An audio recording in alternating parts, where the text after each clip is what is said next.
Hello guys, welcome to Moriya medical education. आज का topic है हमारा फिजियोलॉजिकल चेंजेस ड्यूरिंग प्रेगनेंसी। तो कहने का मतलब है कि प्रेगनेंसी के टाइम में क्या क्या फिजियोलॉजिकल चेंजेस देखने को मिलते हैं, आज हम लोग उस टॉपिक पर बात करेंगे। तो कहने का मतलब है कि प्रेगनेंसी के टाइम में जितने भी सिस्टम से रिलेटेड चेंजेज है, जैसे आपका है रेस्पिरेटरी सिस्टम है, नर्वस सिस्टम है, कार्डियोवास्कुलर सिस्टम है, ब्रेस्ट से रिलेटेड है, इसके अंदर जो है रेस्पिरेटरी सिस्टम से रिलेटेड है, इसके अंदर जो है क्या क्या चेंजेस देखने को मिलेंगे, आज हम लोग उस टॉपिक पर बात करेंगे। तो सबसे पहले हम लोग देखते हैं, जैसे देखे होंगे आप लोग नॉर्मल जो प्रेग्नेंट लेडी होती है उसमें उल्टी आना, हार्ट रेट बढ़ जाना, बार बार हेडक आना, आप उसके एंकल में जो है एडिमा का फॉर्मेशन होना, ये सब कॉमन जो है प्रेगनेंसी के साइन है जो कि देखने को मिलते हैं।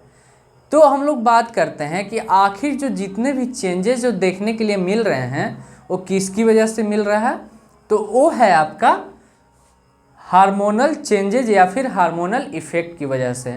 तो कहने का मतलब है कि जितने भी चेंजेस देखने को मिल रहे हैं वो आपका हार्मोनल चेंजेज या फिर हार्मोन के इफेक्ट के कारण देखने को मिलते हैं। ठीक है, इसके बाद हम लोग बात करते हैं कि जितने भी फिजियोलॉजिकल चेंजेज हो रहे हैं उसका आखिर बेनिफिट क्या है, आखिर फिजियोलॉजिकल चेंजेज होता क्यों है। तो ऑब्वियस सी बात है कि फिजियोलॉजिकल चेंजेज क्यों हो रहा है, फॉर प्रोटेक्शन ऑफ बेबी। कहने का मतलब है कि बेबी को प्रोटेक्ट करने के लिए। उसके बाद second one, for growth of the baby. कहने का मतलब है कि बेबी के ग्रोथ एंड डेवलपमेंट में भी हेल्प करता है। एंड थर्ड वन है टू प्रिपेयर फॉर डिलीवरी और लेबर। तो ये फिजियोलॉजिकल चेंजेस जो है प्रिपेयर करता है डिलीवरी करवाने के लिए, प्लस में लेबर प्रोसेस जो होता है उसको जो है प्रिपेयर करने का काम करता है। उसके बाद लास्ट वन है टू प्रिपेयर फॉर परप्यूरियम। तो कहने का मतलब है कि जो परप्यूरियम पीरियड आप जानते होंगे, बेबी के डिलीवर के बाद से लेकर के 42 डेज तक की जो पीरियड होती है उसको हम लोग बोलते हैं परप्यूरियम पीरियड। तो अगर कोई भी पूछता है तो बेबी डिलीवरी टू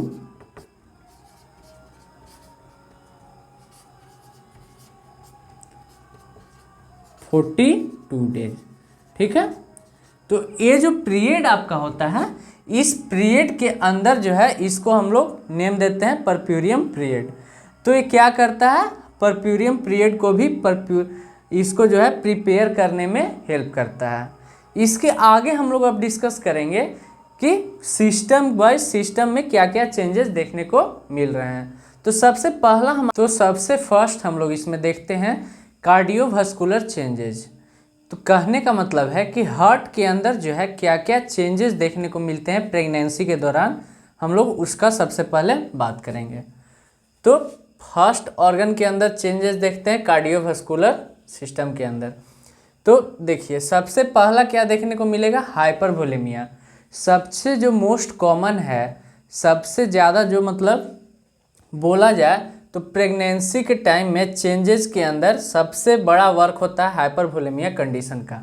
तो हाइपरवोलेमिया का मतलब क्या होता है, हाइपरवोलेमिया का मतलब होता है कि बॉडी के अंदर जो है फ्लूइड का लेवल बढ़ जाना, जो ब्लड है, ब्लड का लेवल जो है, ब्लड वॉल्यूम का लेवल बढ़ जाना, उसी को हम लोग टर्म देते हैं हाइपरवोलेमिया कंडीशन।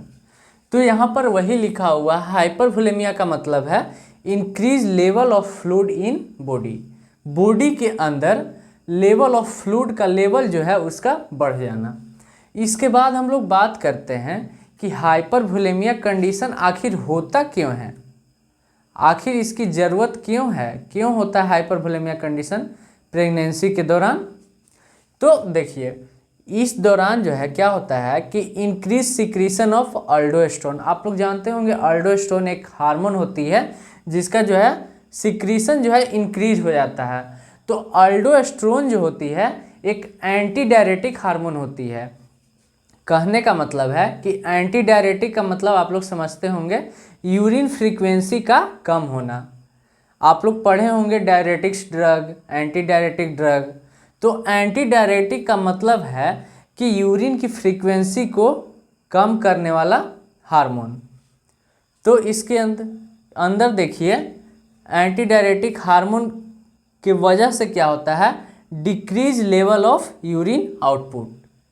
जो यूरिन आउटपुट का लेवल है वो डिक्रीज हो जाता है, जो मतलब यूरिन की जो फ्रीक्वेंसी है वो डिक्रीज हो जाती है। तो मान लीजिए अगर यूरिन की फ्रीक्वेंसी डिक्रीज हो गई है बॉडी के अंदर, तो बॉडी के अंदर एक तरीके से यूरिन की फ्रीक्वेंसी अगर डिक्रीज है तो बॉडी के अंदर जो है फ्लूइड का लेवल बढ़ जाएगा। अगर मान लीजिए किसी को यूरिनेशन कम हो रहा है, फ्रीक्वेंसी कम आ रही है, तो उस कंडीशन में क्या होगा, बॉडी के अंदर फ्लूइड का लेवल बढ़ जाएगा। और बॉडी के अंदर अगर फ्लूइड का लेवल जब इंक्रीज हो जाएगी तो उस कंडीशन में हम लोग उसको टर्म देते हैं हाइपरवोलेमिया कंडीशन।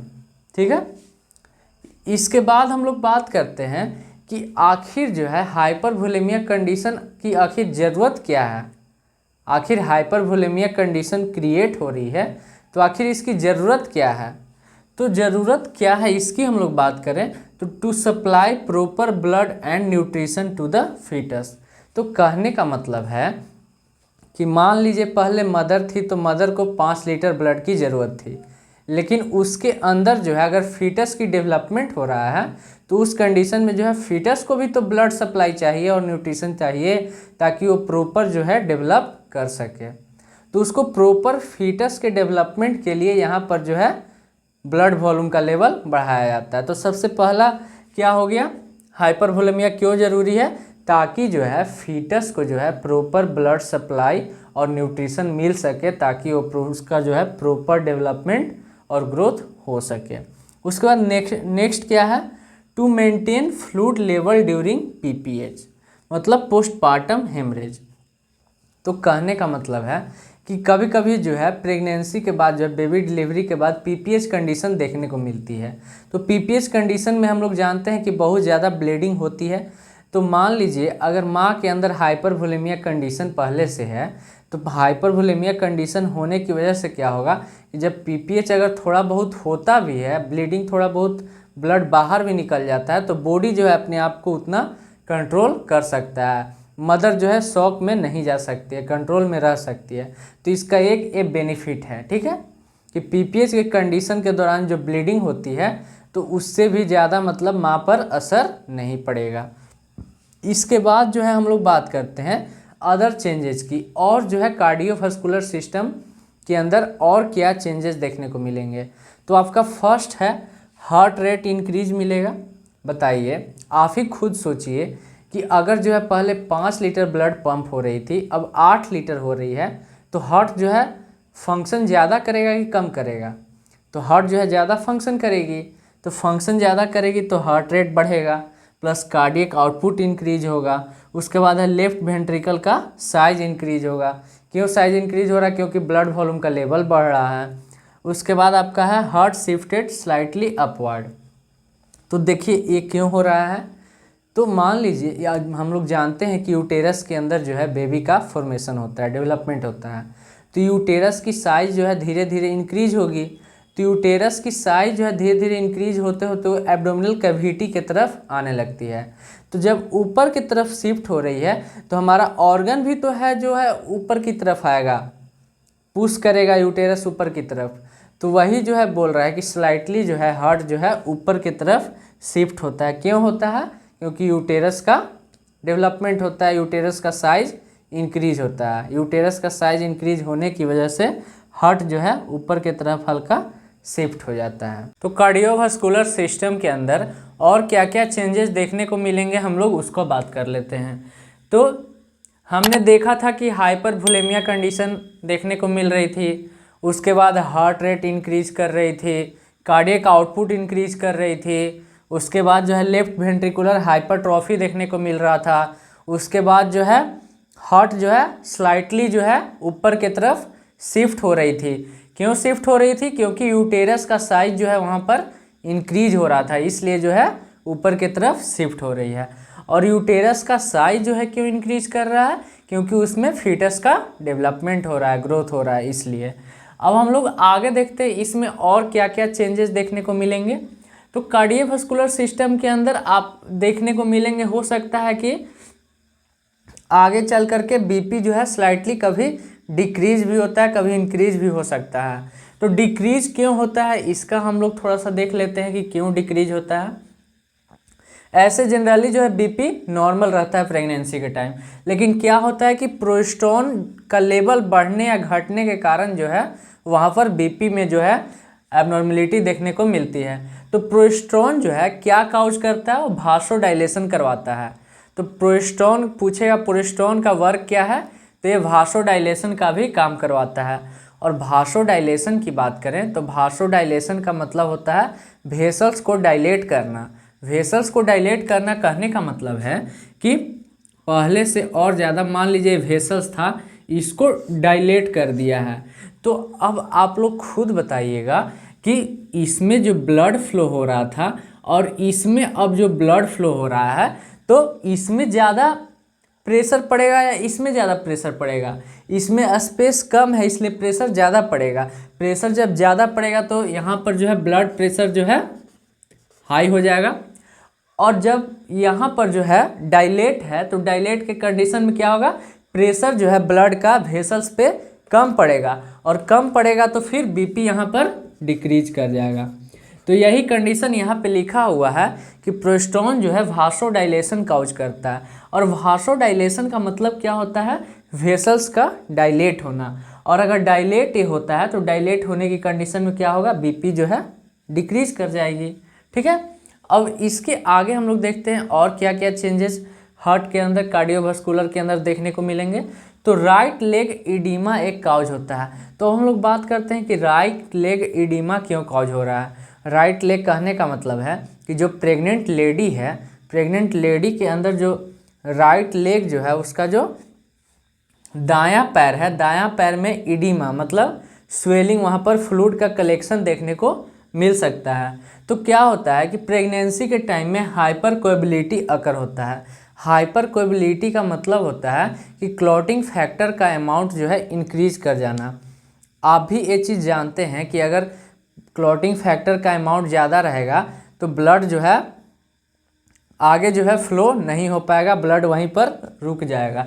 तो वही चीज़ इसमें बताया गया है कि प्रेगनेंसी टाइम में हाइपर कोएबिलिटी अकर होता है, मतलब क्लॉटिंग फैक्टर का अमाउंट बढ़ जाता है। तो हम लोग जानते हैं कि डिलीवरी के बाद जो थोड़ा बहुत अगर हेमरेज वगैरह होता है, हम लोग जानते हैं ऐसे जनरली कि हेमरेज होता है, कि डिलीवरी के बाद जो हेमरेज होती है तो उसको ब्लॉक करने का काम कौन करता है, तो हाइपर कोएबिलिटी करता है। मतलब कहने का मतलब है कि एक क्लॉटिंग फैक्टर का अमाउंट इंक्रीज कर जाता है, जिससे कि ब्लड जो है वहीं पर ब्लॉक हो जाती है, ब्लड ज़्यादा जो है बाहर नहीं निकलती है, जिससे कि उसको जो है शॉक वगैरह से बचाया जा सकता है। क्योंकि हम लोग जानते हैं कि अगर बॉडी से अगर ब्लड ज़्यादा बाहर निकल जाती है तो उस कंडीशन में शॉक भी हो सकता है, जिसको कि हम लोग हार्ट से रिलेटेड अगर शॉक होगी तो उसको कार्डियोजेनिक शॉक बोलते हैं। ठीक है, तो ये कहानी था आपका पूरा जो है कार्डियोवास्कुलर सिस्टम के अंदर चेंजेस की बात कर लिया हमने। अब हम लोग आगे बात, तो अब नेक्स्ट जो हमारा सिस्टम है वो है आपका गैस्ट्रोइंटेस्टाइनल ट्रैक्ट। तो अब हम लोग बात करेंगे कि गैस्ट्रोइंटेस्टाइनल ट्रैक्ट के अंदर क्या क्या चेंजेस देखने को मिलते हैं प्रेगनेंसी के दौरान। तो चलिए सबसे पहले हम लोग इसमें देखते हैं। तो एक चीज़ हम बताना चाहेंगे इसमें कि गैस्ट्रोइंटेस्टाइनल ट्रैक्ट के अंदर दो हार्मोन जो है जिनको कि एबनॉर्मल या फिर उससे ज़्यादा या फिर उससे कम होने के कारण इसमें बहुत सारे एबनॉर्मेलिटी काउज होंगे। जैसे हमने पहले भी बताया था कि प्रेगनेंसी इस कंडीशन में क्या होगा कि जितने भी एबनॉर्मेलिटी या फिर जितने भी फिजियोलॉजिकल चेंजेस देखने को मिल रहे हैं तो वो आपका हार्मोनल चेंजेज या फिर हार्मोनल अफेक्ट के कारण देखने को मिल रहे थे। तो इसमें जो है दो हार्मोन के चेंजिंग की वजह से बहुत सारे कंडीशन देखने को मिलेंगे, हम उसको इसमें डिस्कस करेंगे। तो उसमें दो हार्मोन वो आएगा आपका ईस्ट्रोजेन और प्रोजेस्टेरोन। उसके बढ़ने या फिर उसके घटने से कौन कौन से अफेक्ट देखने को मिलेंगे उसका हम लोग बात करेंगे। तो सबसे पहले हम लोग देख लेते हैं कि जीआईटी के अंदर, गैस्ट्रोइंटेस्टाइनल ट्रैक्ट के अंदर कौन कौन से दिक्कत। फर्स्ट है आपका नोजिया एंड वोमिटिंग। तो इसमें फर्स्ट जो देखने को मिल रहा है सिम्टम, जो एबनॉर्मेलिटी बोलिए, तो जो भी साइन एंड सिम्टम, जो साइन आपको प्रेगनेंसी का साइन जो देखने को मिल रहा है वो आपका मिलेगा नोजिया एंड वोमिटिंग।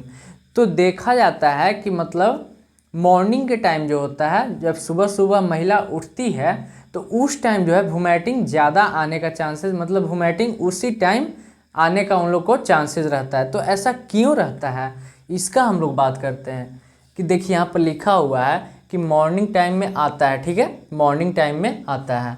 मान लीजिए कोई लेडी जो है वो 10 बजे रात में खाई थी, ठीक है, 10 बजे रात में खाई, फिर सुबह में जब उठी तो 6 बजे जो है, 6 बजे 7 बजे वो खाना नहीं खा रही है, ठीक, खाना तब तक भी नहीं खाई है।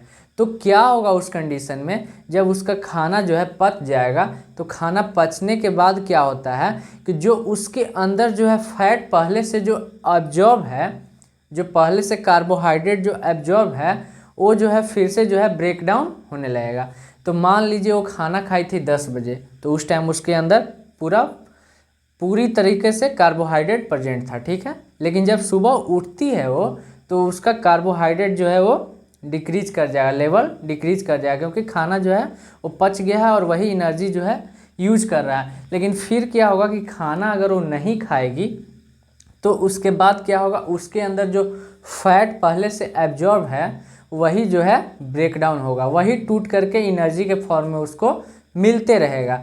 तो वही टूट करके जब एनर्जी के फॉर्म में उसको मिलते रहेगा, तो उसके बाद जो है वो जो है कीटोन बॉडी का फॉर्मेशन करती है, ठीक है। कीटोन बॉडी का जब फॉर्मेशन करेगी, तो कीटोन बॉडी का फॉर्मेशन करने के बाद डिफरेंट टाइप का स्मेल आता है, स्मेल प्रोड्यूस होता है। तो स्मेल जो प्रोड्यूस हो रहा है वो सिग्नल भेजता है किसके पास, तो ब्रेन के अंदर जो है एक मेडुला ऑब्लंगाटा होती है, आप लोग को पता होगा, सर्च कीजिएगा मेडुला ऑब्लंगाटा होता क्या है, ठीक है। तो और कमेंट कीजिएगा कि मेडुला ऑब्लंगाटा होता क्या है, ये चीज़ हम जानना चाहते हैं, कितने लोग हमारे वीडियो को जो है सुन रहे हैं, ठीक है, कमेंट में बताइएगा। तो डिफरेंट स्मेल जो प्रोड्यूस कर रही है, तो डिफरेंट स्मेल प्रोड्यूस करने के बाद वो सिग्नल भेजती है ब्रेन के अंदर मेडुला ऑब्लंगाटा के पास, ठीक है। मेडुला ऑब्लंगाटा के पास जाने के बाद मेडुला ऑब्लंगाटा जो है स्टिमुलेट हो जाता है, स्टिमुलेट होकर के एक रिसेप्टर वो छोड़ता है, जिसको कि हम लोग CT2 के नेम से जानते हैं, ठीक है, कीमो रिसेप्टर ट्रिगर जोन इसको नाम है, ठीक है, कीमो रिसेप्टर ट्रिगर जोन। और ये क्या करवाती है, ये वोमिटिंग काउज करवाती है, ठीक है। तो ये चीज़ आप लोग को क्लियर होना चाहिए कि किस तरीके से जो है वोमिटिंग काउज होती है, ये चीज़ आप लोग क्लियर रखिएगा। क्या हुआ, एक बार और हम आप लोग को बता दे रहे हैं, ओवरव्यू दे दे रहे हैं। मान लीजिए कोई पर्सन रात में जो है वो खाई, ठीक है, तो सुबह में क्या होगा, उसका खाना पूरी तरीके से पच गया होगा।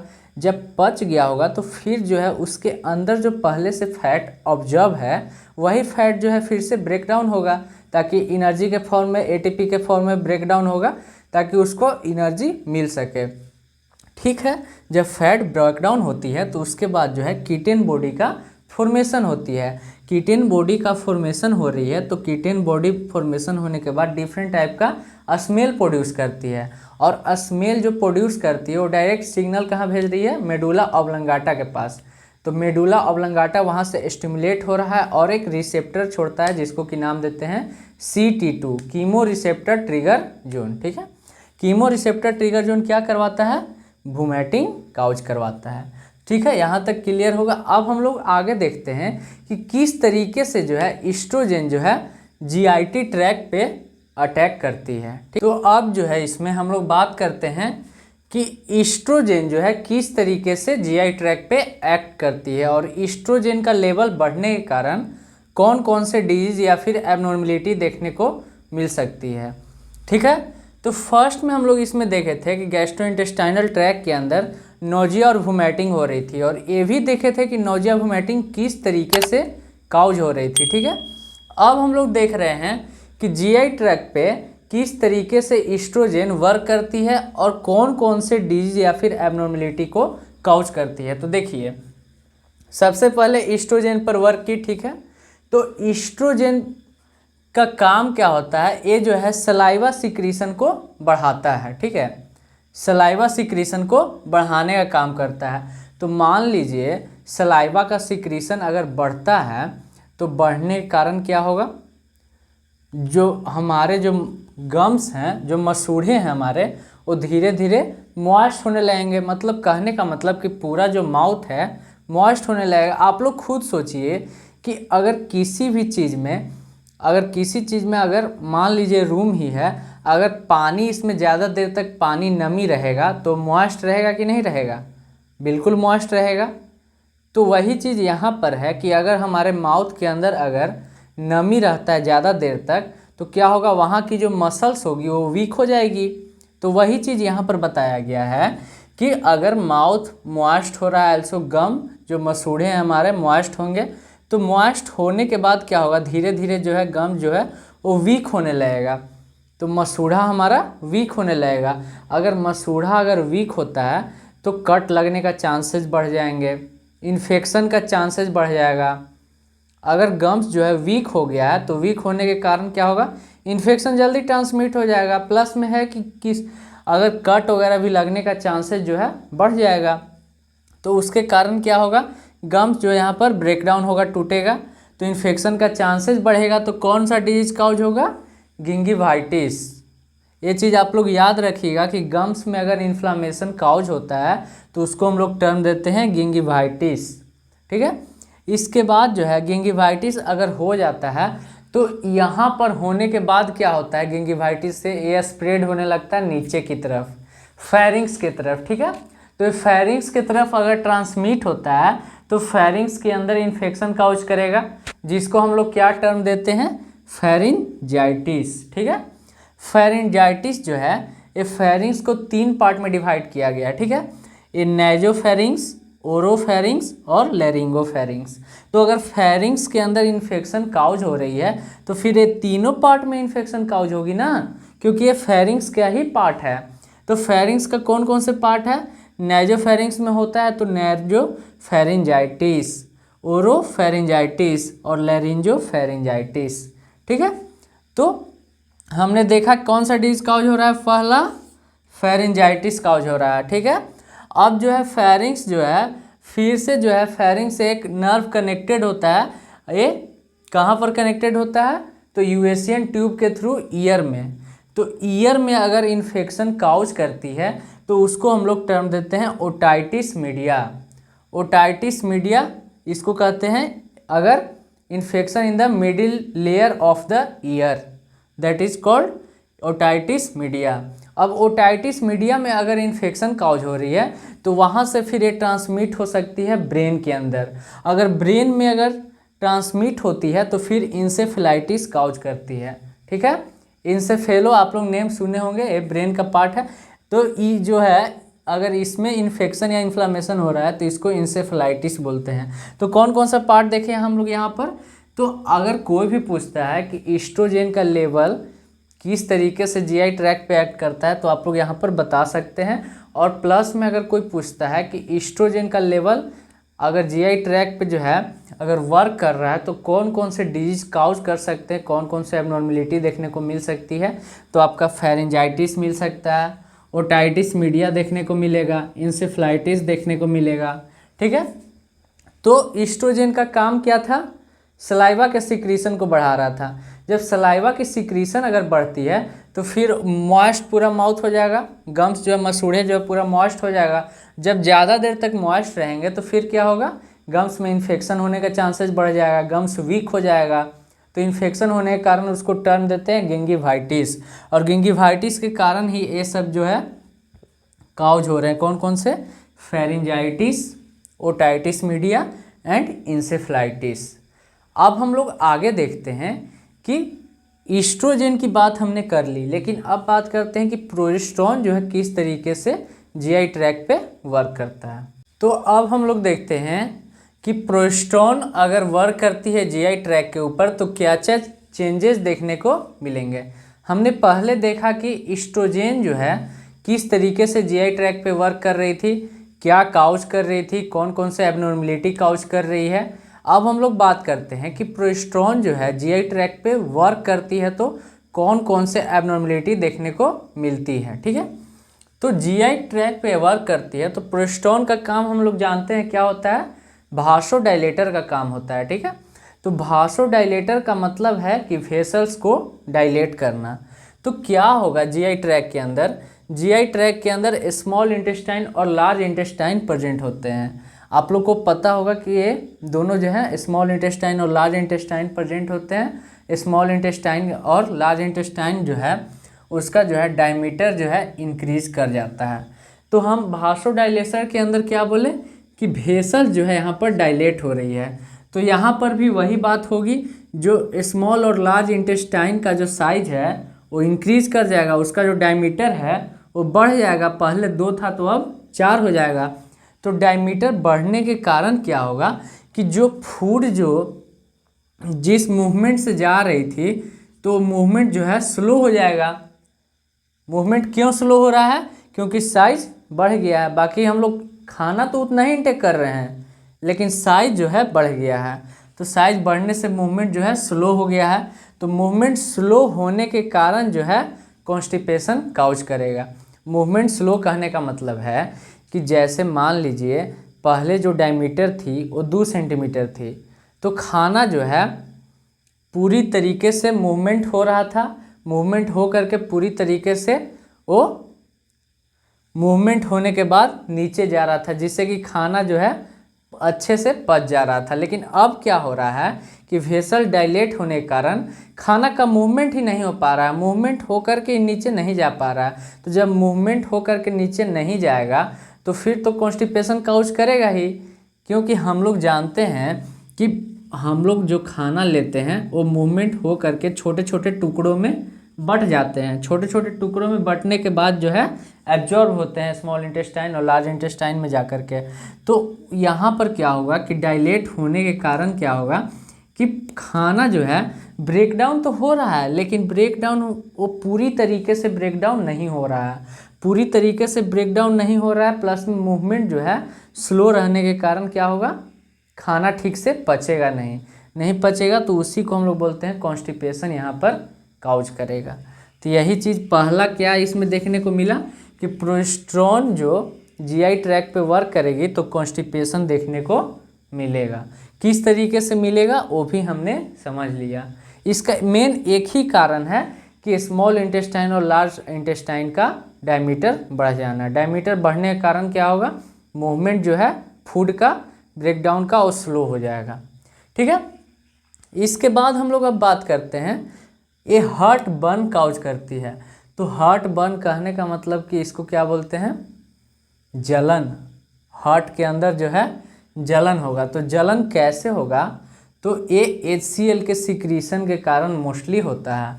HCl का मतलब है हाइड्रोक्लोरिक एसिड, एक स्ट्रॉन्ग एसिड होता है जिसके कारण जो है हार्ट बर्न देखने को मिलते हैं। तो अब बात करते हैं कि किस तरीके से हार्ट बर्न देखने को मिल रहे हैं। तो हम लोग जानते हैं, आपको हमने बताया पहले कि यूटेरस का साइज इंक्रीज होने से क्या होता है कि बॉडी की जो ऑर्गन है वो ऊपर की तरफ जाती है। ठीक है, तो वही चीज़ यहाँ पर हम दिखाना आप लोग को चाह रहे हैं कि यहाँ से जो है यूटेरस का साइज इंक्रीज होने की वजह से जो ऑर्गन है वो ऊपर की तरफ जा रहा है। तो ऊपर की तरफ जाएगा तो हम लोग जानते हैं कि स्टोमक के अंदर HCl प्रेजेंट रहता है। तो HCl क्या होगा, धीरे धीरे जो है यहाँ से जो है पाइलोरिक स्पिंटर हम लोग जानते हैं कहाँ पर जुड़ा हुआ रहता है, और एक होता है कार्डियक स्पिंटर। ये दोनों आप लोग को हम बता दे रहे हैं। जो कार्डियक स्पिंटर होती है वो जो है ईसोफेगस और स्टोमक से अटैच होती है, उसको हम लोग बोलते हैं कार्डियक स्पिंटर। और स्टोमक और इंटेस्टाइन से जो अटैच होती है उसे हम लोग बोलते हैं पाइलोरिक स्पिंटर। तो यही चीज़ यहाँ पर है कि जब जो है साइज इंक्रीज होने की वजह से ऊपर की तरफ जाएगी तो HCl का जो लेवल है, HCl जो है ऊपर की तरफ HCl भी जाएगा। तो HCl जो है यही कार्डिक पाइलोरिक स्पिंटर से फिर कार्डियक स्पिंटर से होते हुए जा करके हार्ट बर्न काउज करती है। तो कोई पूछेगा कि हार्ट बर्न कैसे काउज होता है, तो HCl की सिक्रीशन की वजह से। HCl क्या होता है, स्ट्रॉन्ग एसिड होता है जिससे कि जलन काउज होता है। उसके बाद नेक्स्ट जो है वो है आपका जीआई ट्रैक्ट के अंदर एक पिक्का टाइप की बीमारी देखने को मिलती है। पिक्का कहने का मतलब कि एक बिहेवियर डिसऑर्डर होता है जो कि देखने को मिलते हैं प्रेग्नेंट लेडी के अंदर। तो इस कंडीशन में क्या होता है कि उनकी जो टेस्ट होती है, टेस्ट का जो सेंस है वो पूरी तरीके से चेंज हो जाता है। तो कहने का मतलब है कि बिहेवियर डिसऑर्डर के अंदर कि जो टेस्ट होता है उनका पूरी तरीके से चेंज हो जाता है। और कैसा टेस्ट हो जाता है, कोई पूछेगा तो मेटेलिक टेस्ट हो जाता है। मेटेलिक टेस्ट हो जाता है। इस कंडीशन में क्या होता है कि मदर जो है जो भी चीज़ उनको मतलब जैसे कोल हो गया, वॉल प्लास्टर हो गया, मड हो गया, ये सब जो है खाती हैं और काफ़ी इंजॉयमेंट के साथ खाती हैं, क्योंकि एक एबनॉर्मल बिहेवियर, नॉर्मल नहीं है, एक बिहेवियर डिसऑर्डर है। इस कंडीशन में क्या होता है कि जो टेस्ट होता है प्रेग्नेंट लेडी का वो चेंज हो जाता है। और कैसा टेस्ट हो जाता है, तो मेटेलिक टेस्ट था आपका पूरा फिजियोलॉजिकल चेंजेस ड्यूरिंग प्रेगनेंसी के अंदर। हमने दो आज बात किया, कौन कौन से ऑर्गन बात किए, तो फर्स्ट आपका जो इसमें था वो है आपका कार्डियोवास्कुलर चेंजेस, एंड सेकंड है गैस्ट्रोइंटेस्टाइनल ट्रैक के अंदर क्या क्या चेंजेस देखने को मिले। तो अब हम लोग नेक्स्ट लेक्चर में बात करेंगे respiratory system, nervous system, skin के अंदर क्या क्या चेंजेस होंगे, ब्रेस्ट चेंजेस क्या क्या होंगे, तो ये सब जो है नेक्स्ट लेक्चर में हम लोग बात करेंगे। तो आज के लिए इतना ही। अगर मेरा वीडियो आप लोग को अच्छा लगा हो तो लाइक शेयर और सब्सक्राइब जरूर कीजिएगा दोस्तों, और इसको फ्रेंड के साथ शेयर जरूर कीजिएगा। तो जय हिंद।